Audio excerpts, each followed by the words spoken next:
Hey guys, it's Shayla. This week I have the privilege of bringing you guys some words of truth. So I was going back and forth in my mind on what I wanted to share with you guys, and I finally landed on the topic of how important it is to give God control and to trust Him. Jeremy spoke a couple weeks ago about anxiety, and I have bits and pieces of anxiety in here, but I really just wanted to build off of that and talk more about the control aspect. So for me, since the onset of coronavirus, my life has changed a lot.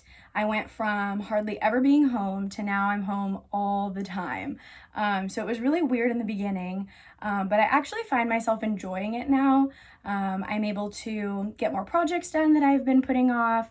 I was able to start a Devo book that had been sitting on my shelf for who knows how long.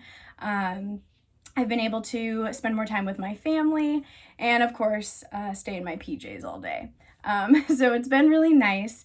But one thing that I noticed about myself is that with all this extra time, I had more time to read the news, watch the news on TV, read different articles about the current situation.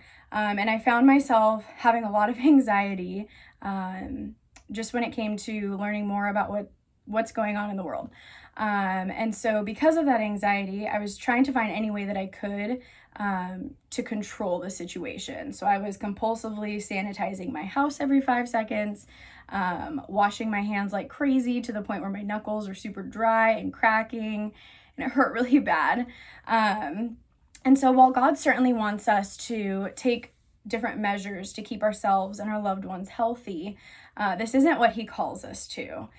He wants us to trust Him. He wants us to give Him that control and not take matters into our own hands, which can be really, really difficult. So I wanted to read you guys a couple verses. The first one I want to read you is Philippians 4:6, which says, "Do not be anxious about everything, but in everything by prayer and supplication, with thanksgiving, let your requests be known to God." So this verse really stood out to me because it brought me back to the reality of, me being anxious. It's not doing anything for me. Rather than stressing and trying to make sense of everything that's going on in the world right now, I need to turn my focus to prayer.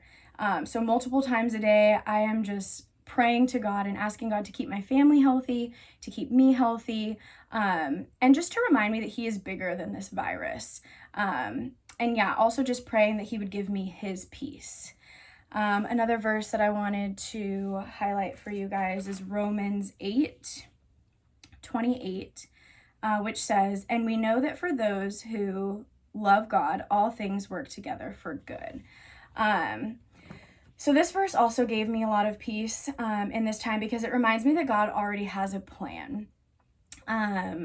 This wasn't a surprise to Him. He knew it was going to happen, and He knows exactly when it's going to end. When this came about, God wasn't saying, what are we going to do about this? Maybe this will work. Let's try this. No, God already knew that this was going to happen. He already knows when it's going to end. And that just gives me so much peace.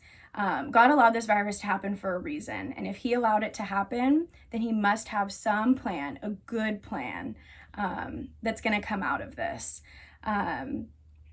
He wants to show us something through this coronavirus. He wants to reveal Himself to us. He wants us to grow. He wants our faith to be strengthened. So give God the control. Do not be anxious for what is to come. I wanted to leave you guys with a challenge. Instead of stressing about all of the negative ways that coronavirus has affected us, what good things have you seen come out of coronavirus so far? How has God been at work in you, your family, and the world? Thanks, guys.